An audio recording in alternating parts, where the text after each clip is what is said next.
All righty, here we are. Excited for this conversation and getting this party started. We're talking about good versus evil. We already started this conversation, and now here we are going a little deeper into it. And as we look at this, we really want to focus in on character, showing up, and how it's affecting men. How are we showing up in the world, and where can we move forward?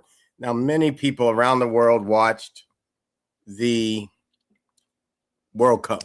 I mean, I'm a soccer guy. I played soccer at Purdue for 4 years, and so it's been football, as most people call it. But when I went to football, American football, I had to transition the language to fit both worlds. And so there's many things that we got to see, and I love sports because sports often shows us where we're going.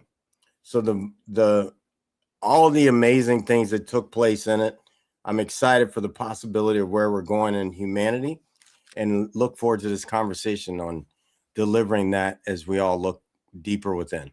So let's get started. Peace. When I am asked to speak, I embrace the calling. It is my responsibility to make sure to leave everyone inspired to elevate in all aspects of life. In the 26 states and 10 countries, it has been my energy that is infectious and magical. The impact elevates everyone to new heights. It's time to conquer our challenges. Relationships across the board, communication gaps, fear of the unknown, limited beliefs, and all that holds us hostage in life. The path to power is peace, and peace is the power to live by. The unique perspective that I bring to the table inspires all, professionals, executives, students, coaches, and athletes, to reach their highest potential. That is why I, Sid McNairy, am known as the secret weapon. Whether it is tackling mental health issues, success in business, or winning at life, every moment counts. Get ready to receive the tools to win. It's time to win at everything. Let's connect today. Peace. Hello, my name is Miles. Discover a powerful journey of resilience, purpose, and spiritual growth in the autobiography of a human by Sid McNairy. In this compelling autobiography, McNairy shares the personal challenges and triumphs that shaped his path to success while offering insight for professionals seeking deeper meaning and balance in their own lives. Drawing from his experiences growing up Catholic, participating in indigenous vision quests, and studying the Buddhist path, he reveals how diverse spiritual traditions ultimately guide us toward the same destination: connection with the Creator and our highest selves. Through practices such as meditation, yoga, and spirit medicine, McNairy demonstrates how life's victories and hardships can become opportunities for growth, self-discovery, and lasting peace. The autobiography of a human is more than a memoir. It is an inspiring reflection for professionals striving to align purpose, personal development, and inner clarity. Available now on Amazon, this transformative story invites readers to reflect, grow, and step confidently onto their own path of self-discovery and peace.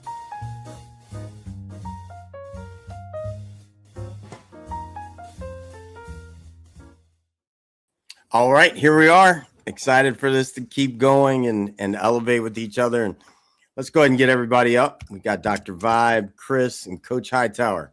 What's up, fellas? How you doing? Hey. Good morning, good afternoon, good evening. Greetings. Right on, right on. Peace and blessings. How many people watched any of the World Cup? A little bit, just a little bit. Awesome. And what was your takeaway? For me, if I have permission to jump in, it was great to see the World Cup do something that the United Nations was supposedly formed to do. What do you mean by that? Well, the United Nations is allegedly an organization to bring all the countries of the world together and unify for a goal in a peaceful nature, I believe their original charter was. And it seems that from what happened over the last, was it 5 weeks? That's what the World Cup done. It brought people from different backgrounds. Like I live in one of the host cities, Toronto. We had all different cultures coming over. There was no ridiculous incidents, which is a blessing. So it was great to have all people from different backgrounds and cultures come together. And we had in Canada, there was Toronto and Vancouver that were 2 sites, and there were no adverse negative incidents that happened. So that's my first thing I think when it comes about first perspective. Now I have to ask, did you all have Argentina there at all? Did we? No, did we have? I think we did. I'm not 100%. I think we did. I can double check on that. I know we had Ronaldo. I know we had him. Oh, then you didn't have Argentina because okay, then we didn't. Came so from the other bracket. Ronaldo, yes, I know Ronaldo. I had, so we didn't have Argentina, but it got down to the point. A lot of people, when it got down to the finals, it was anybody but Argentina. People didn't want it, but that's a whole other conversation. Yeah, no, I think we'll touch on that in a moment. But yeah, there's a lot of people that, I mean, 23 million signed a petition to kick them out. Yeah. Coach Hightower, what did you think of it? Man, it was interesting for me. So I've been watching the World Cup, but just been watching the different countries come together and how they was played and just how the treatment was being displayed. And just knowing the history of Argentina, it was very interesting just see how some of this folded out and just seeing how the different teams got treated by different countries. And also seeing, President Trump been involved in that. I seen it from a different standpoint versus from the sport of it. I can see it from the good. I can see it from the evil. I can see it from the political standpoint. It's a lot to it. And even with Dr. Bob stating with the UN, making this a global thing, it's very interesting, I would say, for me, to say the least, with the different things that comes with the World Cup. Right. I saw something pretty big for the players that they weren't told before. And what's kind of interesting is FIFA, with all the money they made, they got tax exempt. Yeah. And the players are now losing 40% of their earnings. So like Spain, I think it was 52 million they took in for the players and everything. 40% of that is taxed. Wow. So a lot of money was made. Just think about this. Oh, yeah. Jerry Jones gave up his stadium, covered up the Cowboys logos. Yeah. Imagine how much he got paid just to rent that stadium out. Right. Absolutely. Yeah. I appreciate money flowing, and it's what you do with the money once you have it that makes a difference. So I appreciate all of that. And I will say, I love how, with all the things Argentina, they played dirty. I mean, I learned to hit. Like that's how we played. Like we shoulder to shoulder check. There was no arm extension. I was going to take you out. I'd come in and slide tackle.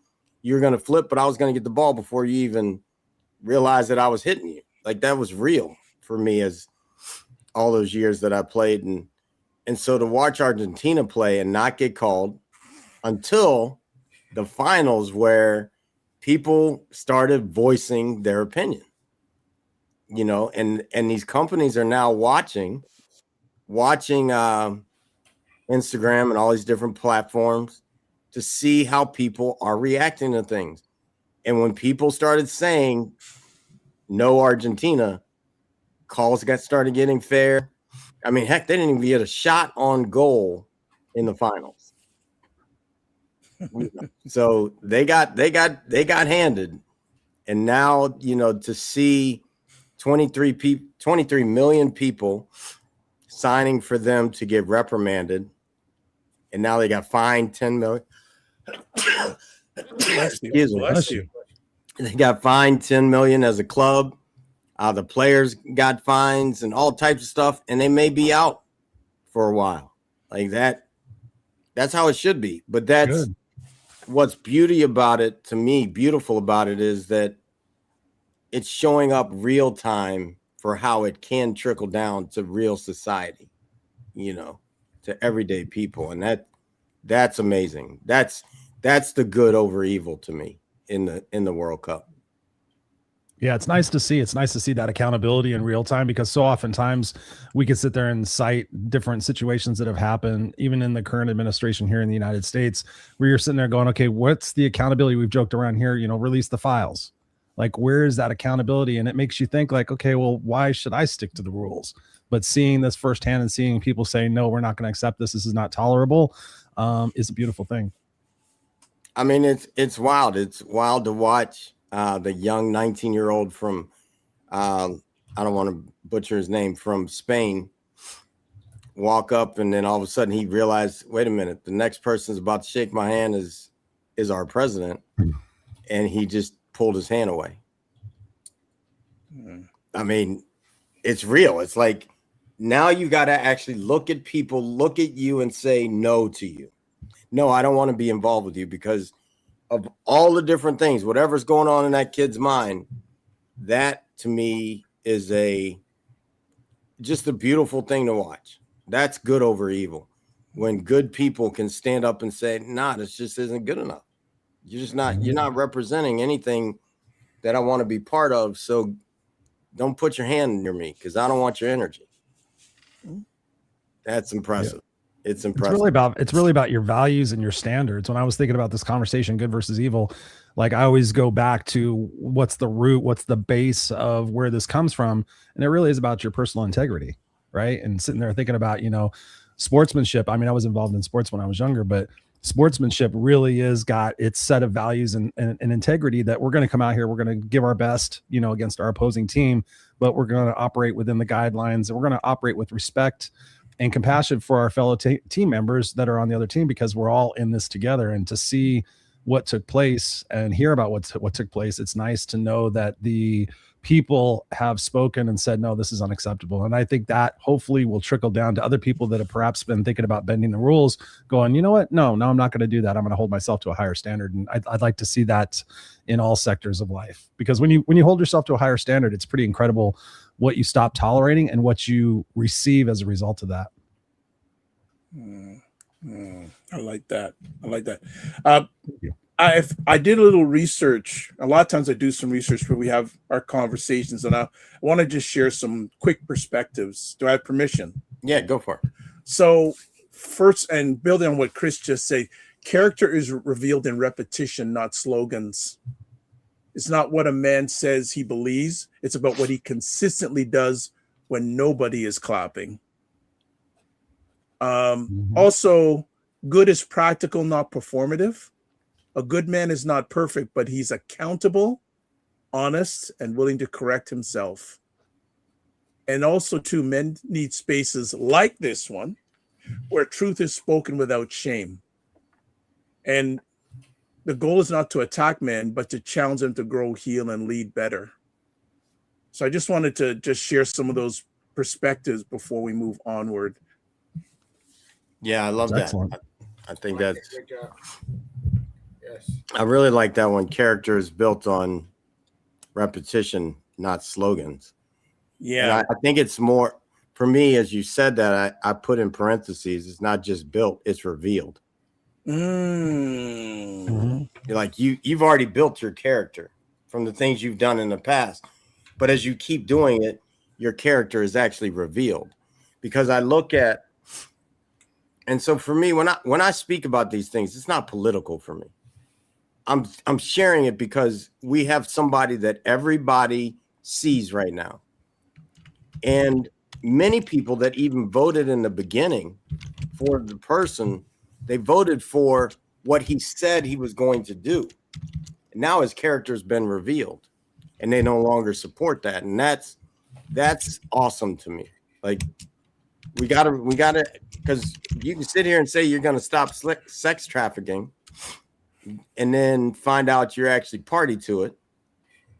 Your character is revealed over time. And that's, I just appreciate that.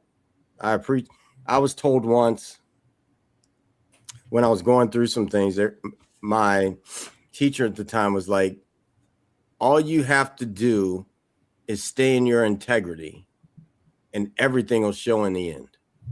And now everybody's coming back. Everyone's like, no, that wasn't Sid. Well, hey, I might be too far for you to get to me now, but yeah, you see it now. Because the real is the repetition of it has revealed who I am. And that's awesome. Mm-hmm. Good to hear. Good to hear. I also had another perspective that I thought about, that private behavior matters. So how we as men treat people when there's no audience says a lot about us. I was just thinking that. Go ahead, Chris. True. Talk to us. Talk to us how you expand on that thought. I think it makes me always think about how when you're out to lunch with somebody or you're hanging out with somebody and you see how they treat wait staff, you see how they treat, any but the janitor or whatnot. And I've been around people. I was fortunate enough to be around some amazing people when I was younger, and to see them say, hey, how was your day going? And just be very cordial and caring about people, no matter what their position was, their title or their socioeconomic situation, color of their skin, anything.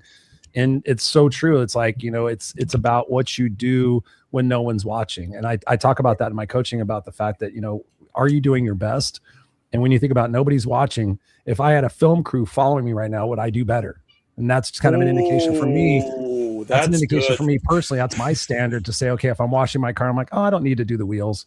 But if I had a film crew watching me, it's like, okay, I'm going to do that. I'm going to hold myself to that higher standard. So it really says a lot. And it's hard for people sometimes to go back and change their decisions because they have that sunk cost bias. They're like, well, I chose this person.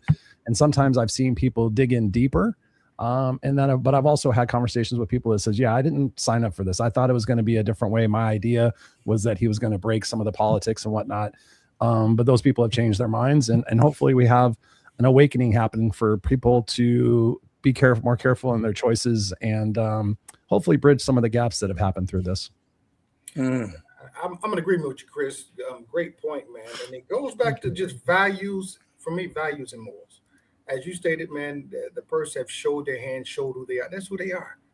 I remember when I was interviewing for a CPA about 8 years ago, and this is actually before Trump was coming into office. We was asking, I asked him, how you think he's going to do once he get in office, considering things that we know about, the sexual harassment, all this and that.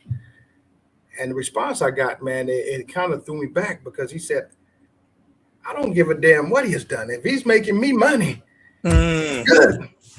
I don't give a fuck. He can blah, blah, this and that. And it made me just look at his character.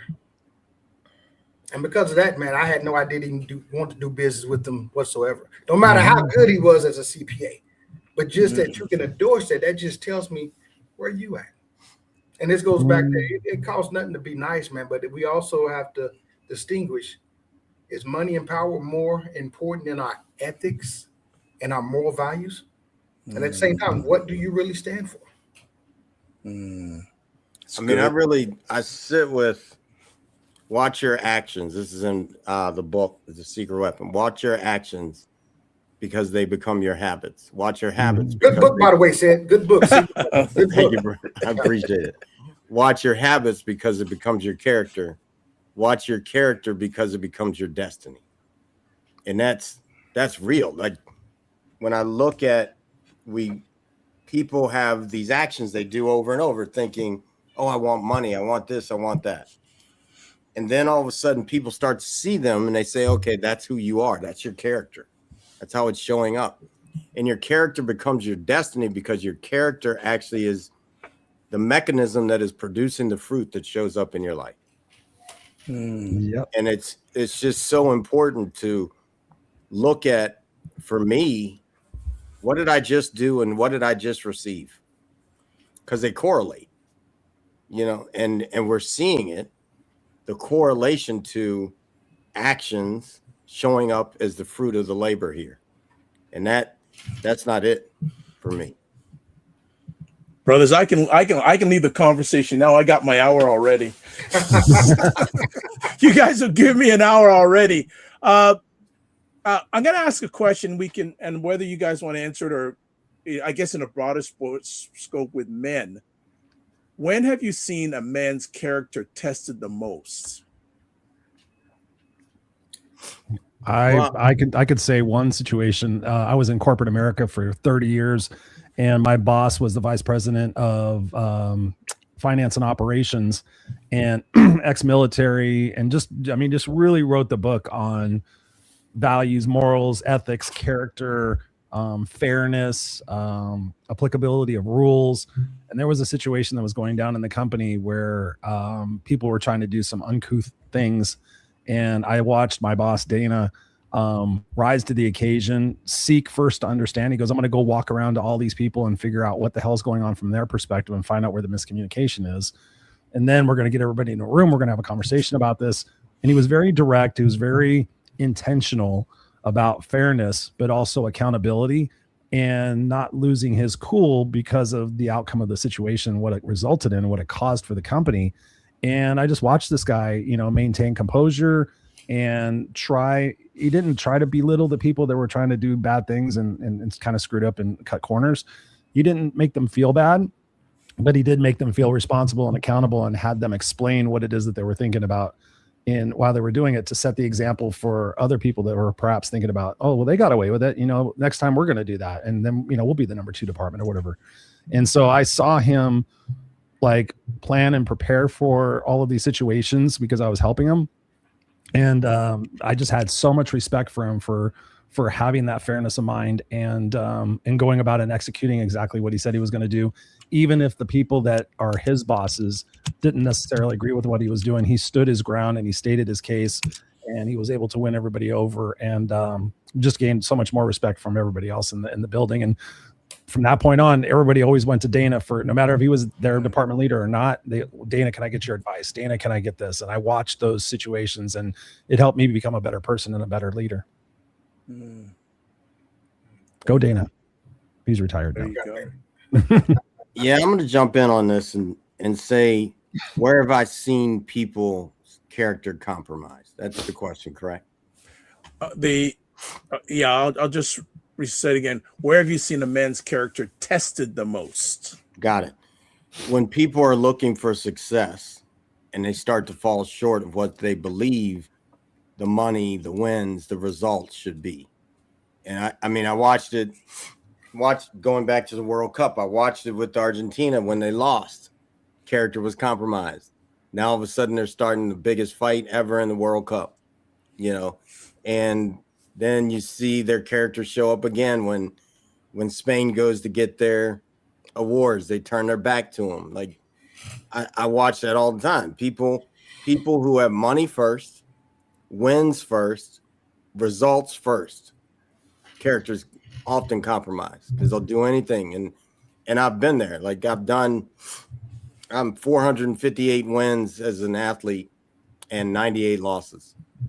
Now, fortunately, if I compromised any of that, my character, you didn't play.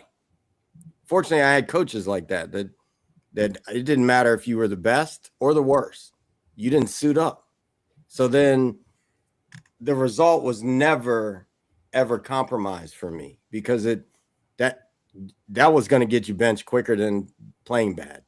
And so I live from that place, and I see it often with people that results compromise when the worldly thing, which is results, and then when I define success for myself, it's success is inner peace through all things.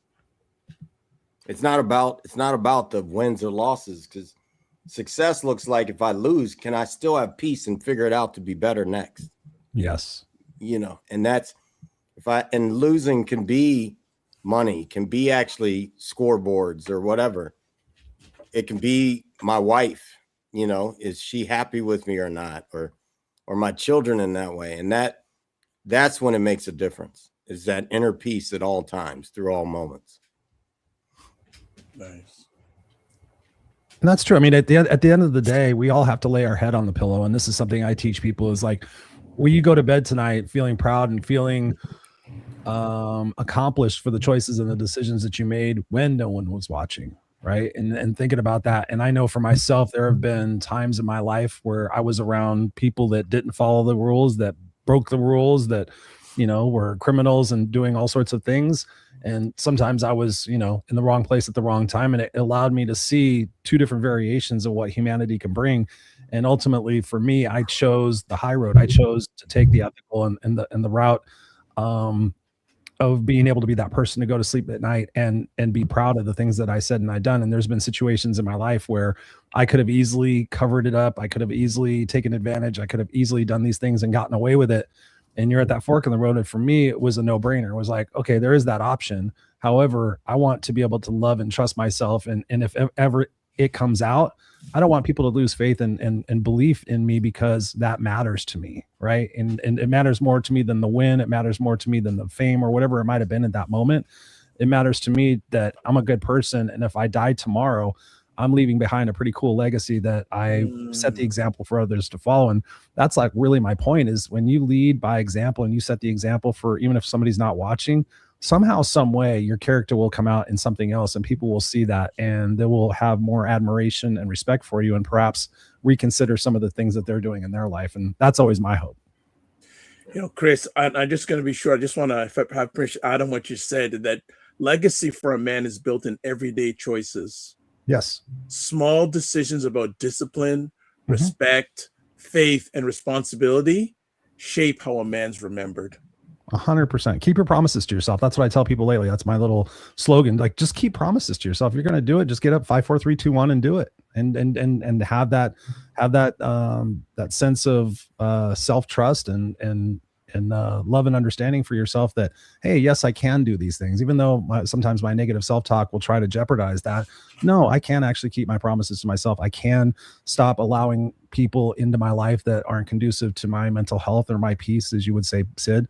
And that's conscious decision making. And sometimes it's tough and it sucks. I've had to let people go from my life because it just didn't resonate with me and it was draining me. And, tendencies when we get to be drained, we tend to make bad decisions. And I'm just like, no, for me, it's almost black and white. It's like, it's a no brainer. And I would say this, at our men's retreat that we do every year in Broken Bow, Oklahoma, the Real Man Talk, and we actually partner with the Gentleman Roundtable. Two things I coach men on: as surrendering and also executing. When we start to surrender and understand things that we may not be good at, things that we may need some work in, things that we may just not be willing to let go of, we tend to start to get those results. And then we got to execute. Sometimes we don't know how to execute, don't know when to execute, not strategic with the execution, or using excuses not to execute. So I tell the men every time we get together, it's so amazing because we get to have these vulnerable talks like we're having now, gentlemen. If you're really in your purpose and you're looking to leave a legacy, we don't have a lot of time. I'm all for sports. I'm all for, being lazy here and that. But when you're on your purpose, you don't have time to watch sports all day. You don't have time to play video games all day when you're living in your purpose. Right. So that goes back to surrendering and executing. We have to execute, but we also have to learn to surrender and also actually be vulnerable as well. Well said. I'd have to say, the one thing, because a lot of people bring up sports when they say lazy or sitting around. Like, it's never been that for me. And I've watched sports all day. Like, I lived in my life was sports. Like, you're talking, and I outworked probably every job there is called college football. Every job. So, and that's all day sports now, and ain't no lazy to it. So I think one thing that shows up for me is most people don't understand what they're looking at when they look at something. And so then they say these things, and I'm just using this as the example. They say these things that actually probably don't fit. The only way they fit is because that person's looking at it their way. True. But also remember this too, Sid. You're one of the 10% that execute at a different rate than most people. You're one of the very few percentage in that percentile that execute at a high level. Yeah, here's, I was given this once, and it really touched my life. It was, hey, Sid, what would it be like if you saw everybody as liberated? Changed my life. And changed my life because then all of a sudden, everybody that I thought was doing something that could be better, became the teacher for myself. Because I saw, so like, and I received that I'm in the 10%, but I see everybody is in that 10% until they prove me different. Then all of a sudden I got to leave them where they are. But I really do see it in that way. Like everybody is liberated, and everybody has God flowing through them. So they're here to actually teach me. If it offends me in any way, that's my work. It ain't theirs, because they're likely okay with it. And that's, so I don't, part of it's like I keep people in my life even when they've maybe done something interesting, we'll call it, because I'm okay knowing that they're a reflection of me. And if I'm on my game, they will shift just by being around me. Yeah. So I throw that out for everybody to remember that no matter what our opinions are our own. It's not necessarily truth of what we're looking at. Mm. Good point. I want to, if I have permission again, another thing I want to get our perspectives on, because none of us is perfect. Last I checked, I can only speak for myself, Well, anyways. thanks a lot. Damn. I got to stop you though. It's my Hold angel on. here. Let me I fix my got to crown. get us here, because I actually taught about this today. Oh gosh, here we go. Perfect. What? That's human arrogance to think that we aren't perfect. Right. I don't care what you do. It's human arrogance says we're not perfect because we see it differently than how God even allowed it to be. Everything is perfect because it's taking us where it needs to take us. And the sooner I recognize that about myself, I just stopped repeating the lessons. I took the lesson and it was perfectly designed to get me to be here now. And so I just offer that, like, even something that we may perceive as imperfect or flawed, it's perfect. Because the only way we get to see how something could be perfect is it has been perfected. Because we've taken that thing that we may say is imperfect or flawed. Look at a diamond, the flawed diamond, and then all of a sudden they chisel it and do everything and they perfect it. I just offer that. Like, there is nobody watching this. There's none of us here. I don't care what you did. It's perfect. I don't care what you did. And I know that looks, that in some people's minds, they're like, nope, these are the things, there's some things you just can't do. Well, if that were true, you'd be wiped off the earth. So now, can we get the lessons and live into the perfection is just where I come from. But go back to it, Doc. No problem. So from our perspectives, what suggestions can we provide men when they fall short of character standards?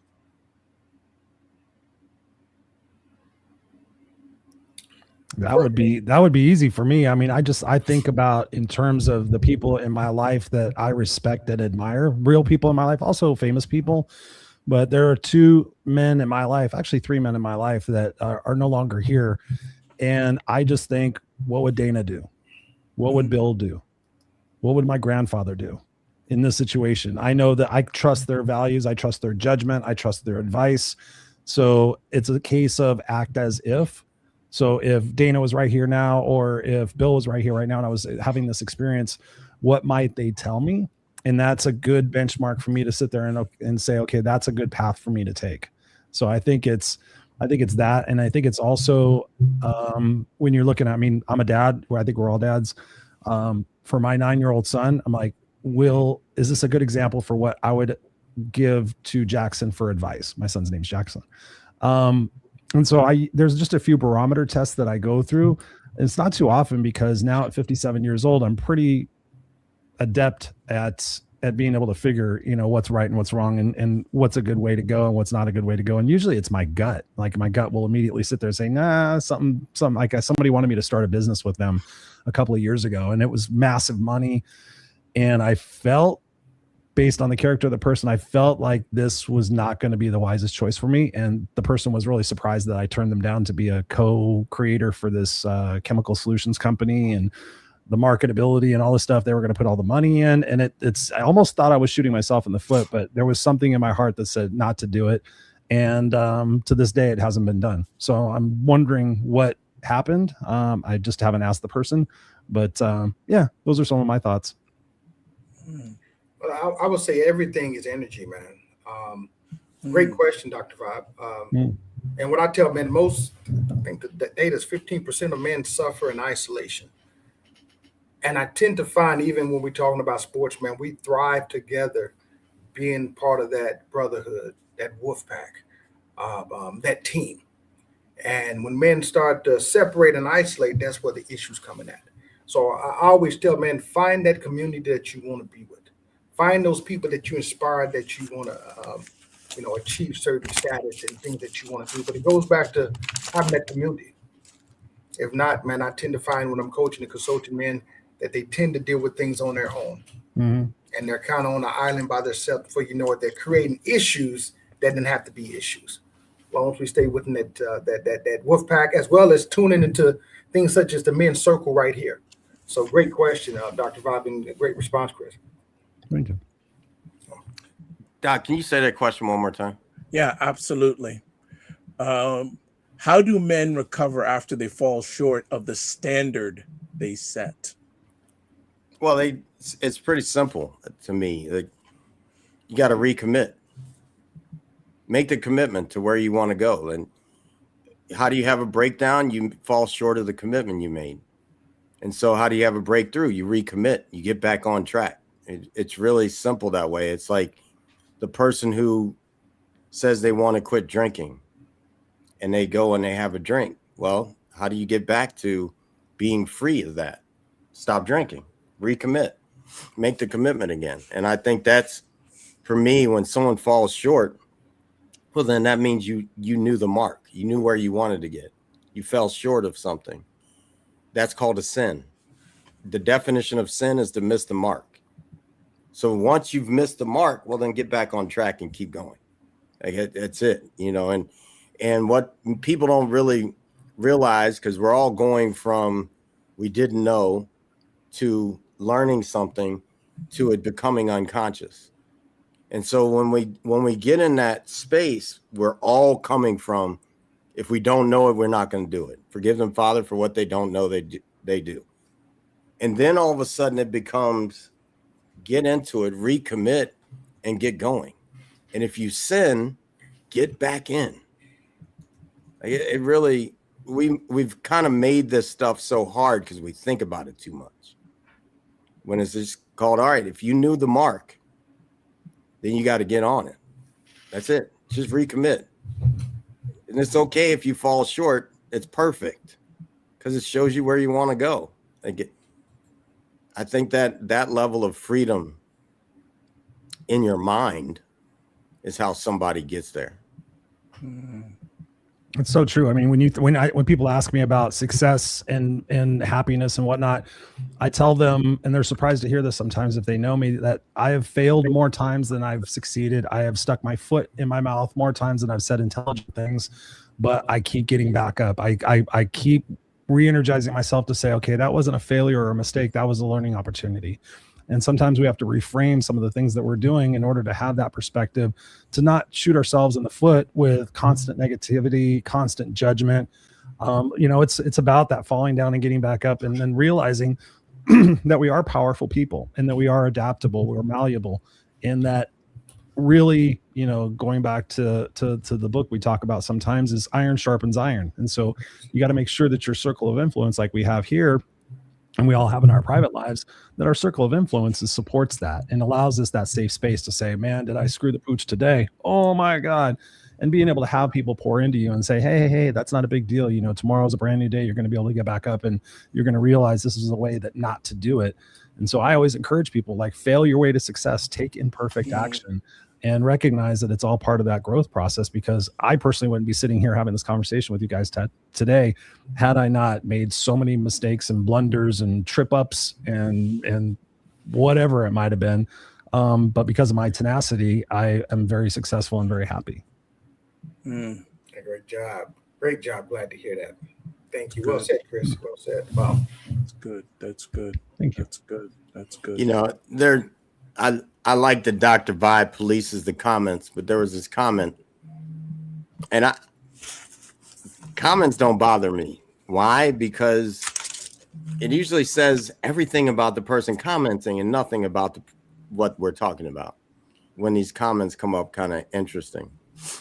And one comment came up about coaching and coaching black kids and how it's hard. That's never been a truth for me. And if you look at professional sports, ain't a truth for a lot of people. Like, just get real about it. If it's hard, it's because you have no concept of actually working with a person. And so that I really see things like that. Like, if it's hard on me, it's because of me. It has nothing to do with everything out here. Like, I can walk into anything. I can walk into David Duke's restaurant in Alabama. If you don't know who David Duke is, he's KKK leader. I could walk in there and make friends. Why? Because it's not hard for me. Because typically when I walk into something, the only reason people are behaving in this weird way is because they're ignorant. And so then I'm here to, I'm here to enlighten you, to give you, and enlighten means we're all enlightened. If you're watching this, you have the light in you. Now, your level of enlightenment may say a whole nother thing, but enlightenment to the highest is turning the light all the way up. And that's it. Like, so when I hear some of these people say these ignorant things, it's like, all right, that's okay. Nobody taught you the light. Nobody brought the light to you. And guess what? What I love about being me is people get upset, and I know I'm the peace inside, and so they usually get even more upset. It just is what it is. All right, well, you're gonna either be miserable or get over it.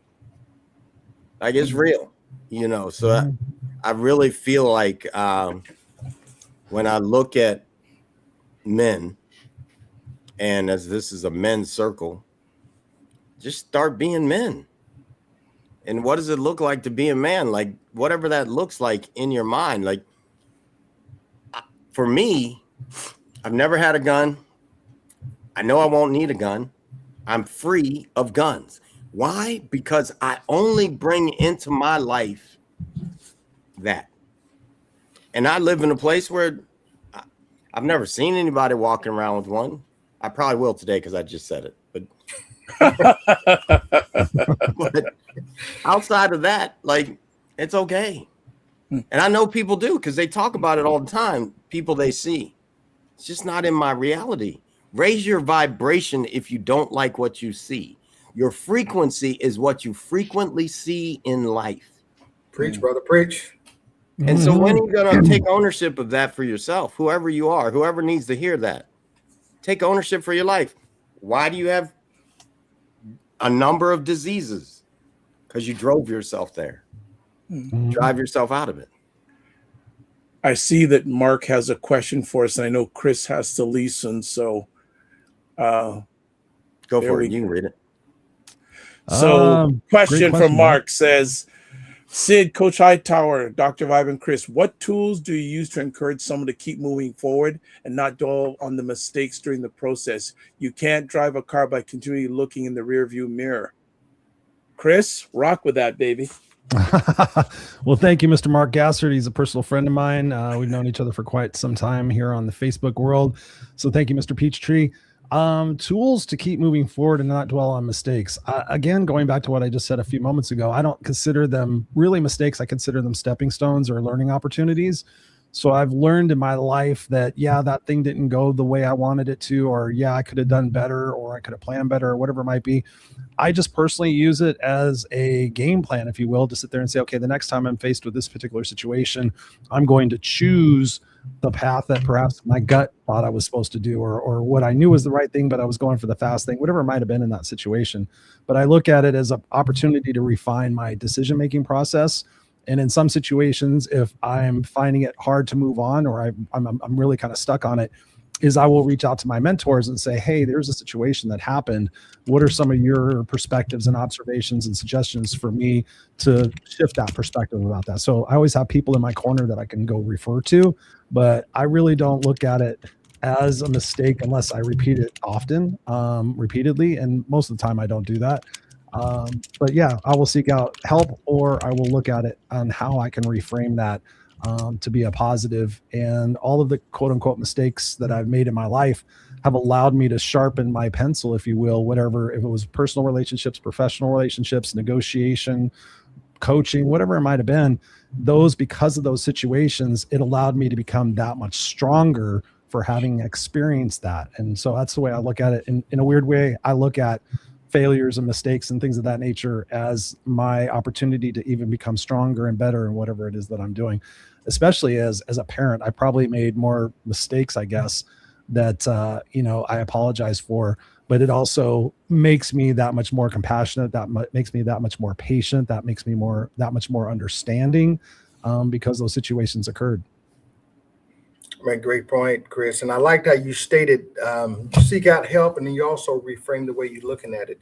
I will go a step further and add, and those are great tools. One, you have to give yourself grace, and you have to get over yourself. We all make mistakes, and this is actually all right, Chris. Love you guys. Thank you. Sorry, I got to run to an appointment. Thank you guys. Take care. All right, but this is part of the journey. You're going to make mistakes. Give yourself grace. Look at what it was that you made mistakes to see how you cannot make that same mistakes, but you got to keep moving. Bottom line, you have to give yourself grace. And what's up there, Dr. T? I see Dr. T in the comments. Dr. Tachi. Doc Chi. But you have to continue to move. Do not let that mistake slow you down and stop you, because that kind of goes into the enemy's hand. He wants you to stop moving. He wants you to stop producing. You got to keep moving. Give yourself grace and keep moving. I'm going to go with, there's two things when I look at this question of when someone, how do you go forward? I'd say the first thing is check who you're with. Like, who are you surrounding yourself with that now you've got this new thing or this repetitive thing that is showing up in your life? Who are the people you're hanging around?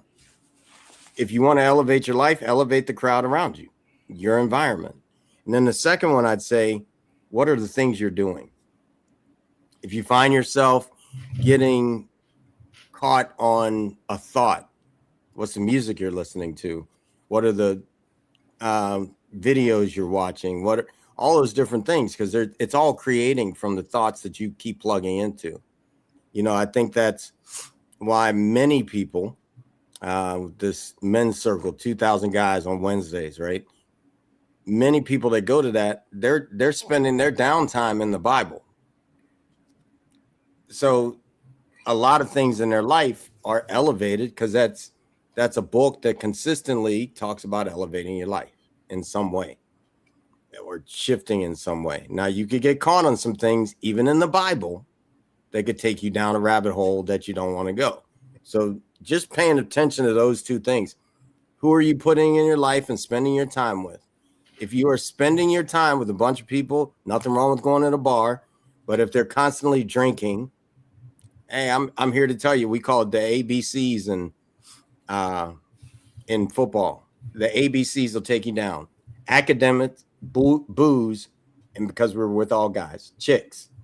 You could call it men or women, ABCs of sports, downfall of all people. And you can look at that even in the Bible, the downfall. Studying, elevating yourself, academics. Booze, spending time getting drunk, Sodom and Gomorrah. The opposite sex, chicks, as we called it in football, the ABCs. It takes the best of people down. You can look at it. It's all over history. So then shift that. Who are you with? What are the things you do? Doc, what you got? And now I'll just add on to some things there for myself. And I say to myself, a mistake is a moment. It's not a person.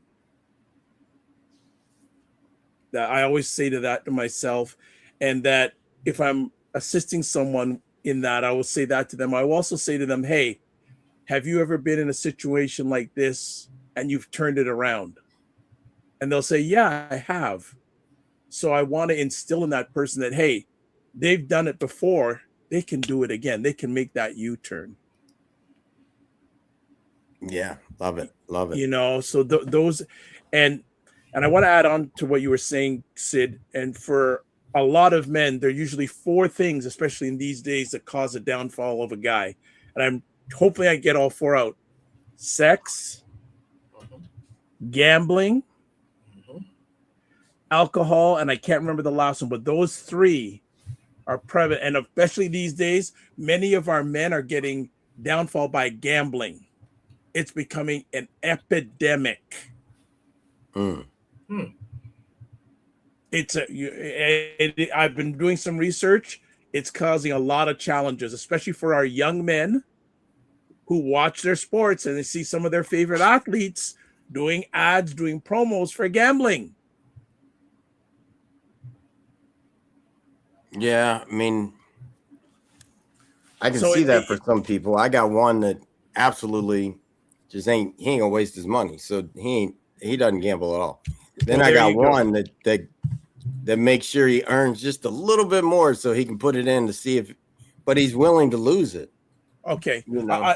I'll give the 4: sex, drugs, alcohol, gambling. One of those, a number of men causes a downfall. So character, if you have good character, they will buffer you. Not say it's not going to happen, but the stronger your character, the better you'll be buffered from those potential downfalls. Yeah, I don't know. Gambling, I've never been a fan because I hear you, but how much do you see it wherever everywhere? You got the supposed king of basketball sponsoring. Thank you. Yeah, that doesn't even make any sense in my brain. Like, hold up, man. But see, again, it's working on our character. I'm definitely never betting on his games. Right. and you look at a wider thing, they have these betting markets now, the Kalshis and the poly markets. Bet. So it's testing our character. So I didn't want to take the conversation that far, but you would introduce some of these challenges that I just wanted to add on. So I'm completely there. One thing, my coach when I was younger, because I started Division I coaching, which at 24 years old. So all of a sudden, and I'm not sure that I would give myself a job just because you're 24, you're walking around on a campus and it's like, I didn't know what kind of power that really looked like. Right. Like at 30, I'm a coordinator walking around on these campuses and it's like, hey, everybody on the campus, like our head coach was 31.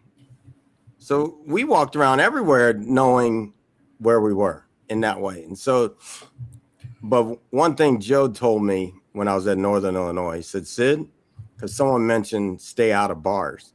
Joe didn't say that.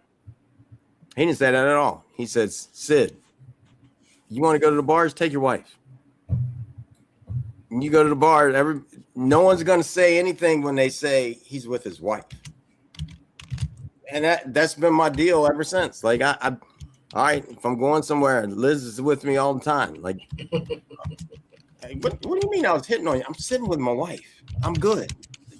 No, there wasn't anything like that. And so I don't, we go into bars all the time. And now I haven't drank in 20 years. Great job. But great job. I can go in anywhere. It doesn't bother me because I'm in me. Like, I'm going to be in my integrity no matter where I walk in. And I think that part of why people fall is it's so easy for the dark lord, the devil, the negative energy to say, hey, here you go. You'll feel better this way. So they instantly throw it away. It's not worth enough to them, but that's okay. That's perfect. It's perfect in that way because you fall enough, you just stop wanting to fall. Like, so you have to fall. Like, some people just have to fall. Like, I was one. Hey, I know we love our music. There was an old song by New Edition called "Can You Stand the Rain?" Right. Absolutely. Yeah, but we know what their reign was happening. They were in it. They were in it with the football players and everybody else. It was real. Good stuff. Thank you, Mark. Thank you, Mark. Yeah, Mark, thank you. Thank you. And Barney, great comments. Hey, Mark, where's your kid coaching? Love to hear that. Yeah, I love that I went through, man, I've just been through it, right? Like, I coached football. Then I got in yoga. And I taught classes with thousands of people. So, and you only have like 10 guys. Now you do the math. Like, it's real. Like, you could be the ugliest person in the world. Somebody's going to think you look good. That's just the way it was. And so, and then I went into performing on stages as a singer. And I thought I had seen it all till someone threw off their top and was just standing in front, everything off. Like, so, and fortunately, like I said, take your wife. No, you ducked. That's my wife was right next ducked, to her, right? You with ducked. her shirt on. And I was like, okay, cool. I'm just gonna look at my wife, because otherwise I can't even sing, because this seems so weird. So I'm just looking at my wife the whole time, and my wife's looking at her, laughing and smiling, and they're high-fiving. I'm like, this is just strange. It's okay. Like, I really feel like as soon as we get over and allow ourselves a space to be like, okay, this thing just happened and I don't have to participate in it. Just start and make choices. Don't give it power, because if you give it power, it's got power over you. I don't give these things power. I just can't do that. And I think you gentlemen put it best with the power in regards to that energy, and also surrounding yourself with, good people and good energy that you want to be around. If not, you can find yourself drifting in these areas. And great point, Dr. Bob. Them was a lot of the areas that men, suffer in. When I'm coaching men, it's usually one of those areas. If not, it's a multiple of those areas. Yeah. And that goes back to, discipline, self-control. This is part of the journey. As Sid stated, and I heard Chris stated, we all have fallen. But you got to keep moving, and we have to avoid those things that's pulling us away. I have to say, if you haven't fallen, you ain't living. Yeah, true. Like, you're not on earth. Facts. Like, well, I mean, in Christianity, they say everybody's a sinner. So if you haven't fallen, you just don't even know that you likely fell a few steps ago. You just don't see it. Yeah, I think the sooner we get to life isn't hard. People want to make it hard, right? Like, because everybody goes through something, and you can find people that are just at peace with whatever the something is that comes up, and keep moving. Like, for me, it's like, all right, if something shows up that's, all right, that doesn't feel solid, I'm just doing something else, and I'm not repeating it. So I never say I'm sorry, because I am, two most important words in the English language, whatever you put after it, you become. So you will, I know I just said it, because I'm only because I'm teaching, I'm going to delete it out of my brain, but I am, and putting that word sorry behind just doesn't work for me. So I apologize, and I instantly change my behavior. And I don't take my action that caused me to have to apologize as a bad thing. I just figured out where I want to go from here forward. And that's it. Just recalculate, recalibrate, and go. The alignment is the assignment. So if I know what I need to align to, that's my assignment all the time. Just keep aligning to it. I had enough failed relationships to realize I wanted a good one. And I changed the direction of it. It's not rocket science. I just said, no, those actions that I was doing kept getting me to the place that I didn't want to go. Let me just stop doing that. But I'll also keep in perspective, Sid, I love the awareness and what you just spoke about. We have to be careful to the words that we use. As you stated, you broke that down. I am. When we start saying things such as sorry, you're actually putting a spell on yourself. That goes back to good and evil. We have to be careful with the words that we use. Most people, when they hear me, I always say grand rising. I don't believe in saying good morning, understanding what it really means in regards to morning. Nobody wants to wake up morning anything, but we do want to be up, rise, and feeling alive and vibrant. So words are very important, and thank you for reminding of us of that, Sid. And I think we also have to look at, I'm gonna go back to the comment. Staying involved with church activities can help. Yes, very much. And I like that you said can help, because we have plenty of people in church that have fallen to some weirdness. And we can go to the Catholic Church, we can go to all the churches.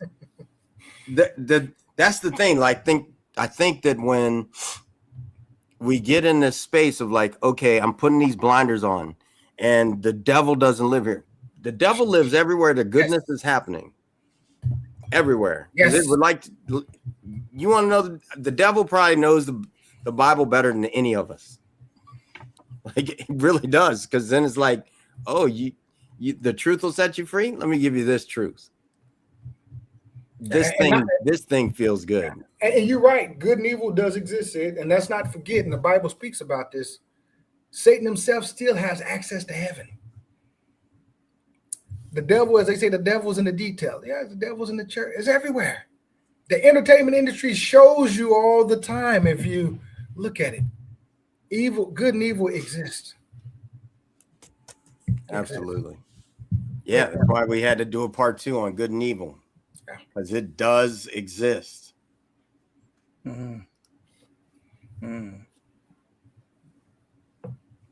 So with the church, I would say it can help, but once again,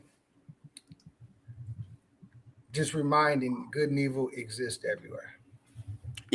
My Pastor Joby at 1122, he says this often, that because he's leading the church, he actually has to live it up stronger, because if he doesn't, it's coming. It really is. That's everybody. And I'm fortunate that the side trips happened when I was younger, when no one was really looking. Like, yeah, I'm not even going to get into it. And now it's like, all right, everybody's looking. Well, half the time I'm at home alone, because I don't even want to be in it unless I'm out there delivering a message, being with people because they need it. I'm just good staying out of it. I think it's just important that way. So, and making sure that I have a bunch of solid dudes in my life. This is a men's circle. I got awesome women in my life too, but you better have some solid dudes in your life. Otherwise, you're gonna be in. If you don't have solid dudes, then you got some weak dudes, and you're gonna be falling down that rabbit hole constantly. So that's what I got. You guys got anything to wrap it up? Yeah, if I can just real quick, some things that the world needs: men who are reliable, honest, and accountable.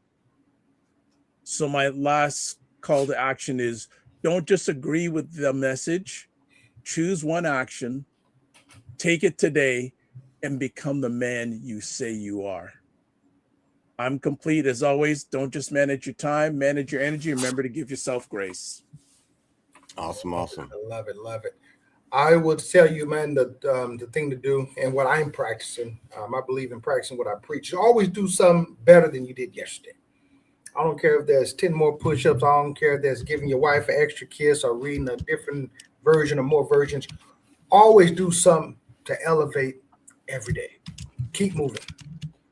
Yeah, I like that, because at the age of 35, I committed that every 5 years I'd be better than I was. Wow.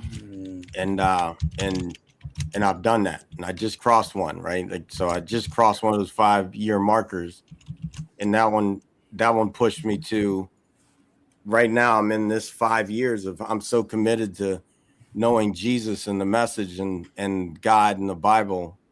That's my next marker. You just keep elevating. We're here to grow. Like, we're here to evolve.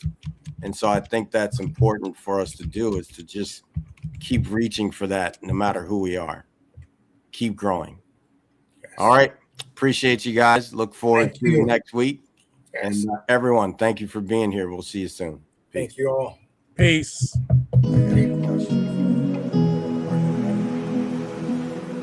I've been at peace for so long. It seems like I've been sitting all alone. Would you know when the crew is coming through? They're the ones that will make anew. Gotta go, gotta flow, gotta choose the truth. We the ones that will raise the roof. Let's roll up and throw down. Let's go and feel the sound. Good vibes, one tribe. Can you feel me now? Be you, be me, be free. Go and take it till we bounce the beat. Take it to the streets, make a move the feet. I can slow it down, look in my eyes now. Just like you two want it fast. Spread them wings and make it last. God was the one to erase the past. Time to bring it forward and see the forecast. Did you hear it? Did you hear it? Lift your dreams and fill the glass. Did you hear it? Did you hear it? Lift your dreams and fill the glass. That was God's broadcast. That was God's broadcast. Time to embrace the peace. Time to embrace the peace. Time to embrace the peace.